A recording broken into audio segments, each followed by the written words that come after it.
നമസ്കാരം, ഞാൻ സീമ ബിനു.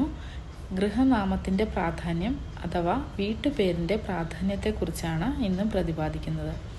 ഗൃഹനാമത്തിനും അവിടെ ജീവിക്കുന്ന വ്യക്തികൾക്കും തമ്മിൽ സവിശേഷമായ ഒരു ബന്ധം ജ്യോതിഷപ്രകാരം കൽപ്പിക്കപ്പെടുന്നുണ്ട്.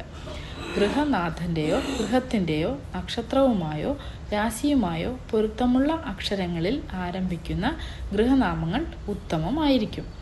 ഓരോ നക്ഷത്രവുമായും രാശിയുമായും ബന്ധപ്പെട്ട അക്ഷരങ്ങൾ നാമകരണം എന്ന വീഡിയോയിൽ പ്രതിപാദിച്ചിട്ടുണ്ട്. കുട്ടിയുടെ നക്ഷത്രവുമായി പൊരുത്തമുള്ള അക്ഷരങ്ങളിൽ ആരംഭിക്കുന്ന പേര് കുട്ടിക്കിടണം എന്ന് പറയുന്നത് പോലെ ഗൃഹനാഥൻ്റെയോ ഗൃഹത്തിൻ്റെയോ നക്ഷത്രവുമായി പൊരുത്തമുള്ള അക്ഷരങ്ങളിൽ ആരംഭിക്കുന്ന പേര് ആ ഭവനത്തിന് നൽകുന്നത് ഉത്തമമാകുന്നു. അതുപോലെ ഗൃഹത്തിൻ്റെ നക്ഷത്രം കണ്ടുപിടിക്കാനുള്ള വാസ്തുവിദ്യാ രീതിയുമുണ്ട്. വാസ്തുവിദ്യാ വിദഗ്ധൻ്റെ സഹായത്തോടെ ഗൃഹനക്ഷത്രം കണ്ട് ആ നക്ഷത്രത്തിന് യോജിച്ച വീട്ടുപേര് തിരഞ്ഞെടുക്കാവുന്നതാണ്. ഗൃഹനക്ഷത്രത്തിൻ്റെയും ഗൃഹനാഥൻ്റെ നക്ഷത്രത്തിൻ്റെയും 6, 8, 12 എന്നീ രാശികളിൽ പെടുന്ന നക്ഷത്രങ്ങളുടെ നാമാക്ഷരങ്ങൾ വീട്ടുപേരിൻ്റെ ആദ്യ അക്ഷരമായി വരാതിരിക്കുന്നതാണ് ഉത്തമം.